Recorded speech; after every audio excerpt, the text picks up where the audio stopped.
I mean, I don't really care about that dude. I'm not thinking about him. The dude is on the dude was on promo tour. He went around the country screaming my name. You know what I mean? Did me a big favor. Thank you. You know what I mean? People already know who Papoose was before I punched him in his face. So it doesn't really make or break my career. But next time he'll think before he underestimates somebody. You know what I'm saying? As far as where it stands now, I don't really care. Like, it's up to him. I'm not thinking about him. He's not a threat to me. He's not the least bit intimidating. He's not a hot artist. He's trash. You know what I mean? So he's not really in my mind. Lyrically, he's not on my level. This is hip hop. Lyrically, I feel like I annihilated him on that track already.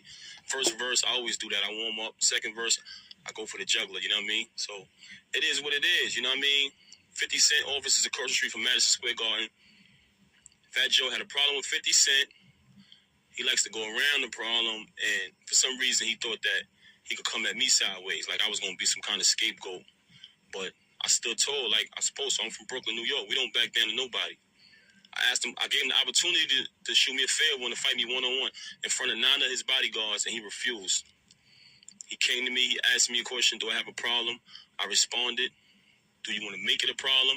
He asked me the same stupid question. You know what I'm saying? I'm like, do you have a problem with me? Yeah. 2-piece. Yeah, I was out there doing the show, you know what I mean? We was on the venue with, on the bill with a couple other artists, you know what I mean? Myself, Cassidy, and all them. Gucci Mane wasn't there when it happened. He's fabricating, running around, talking about Gucci Mane was there, Cassidy. Like, this dude's changing the story about 50 times already. It's disgusting. You know what I'm saying? But this is what happened if you look at the pattern of what goes on. This is what happened when you run around here and try to portray like you some kind of bully.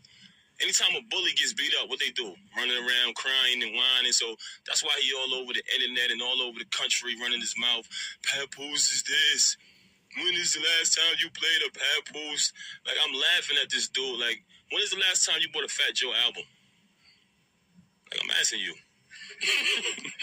Dude, like, what's the point? Dude is bragging about putting out albums, but dude is bragging about how to hit record. But what's the sense of having a hit record when the album flops, dog? Like, that's even worse. That's the biggest disappointment, man. It's like a roller coaster ride and you just drop. You know what I'm saying? You putting out samples, a good sample, but the work, the actual work is garbage. Any hustler can relate to that. So I'm not really paying him no mind, man. That dude is miserable. You know what I mean? It is what it is. I'm not thinking about him. As far as where it stands now, I'm not thinking about him. If he come at me sideways again, he gonna get 2-pieced again.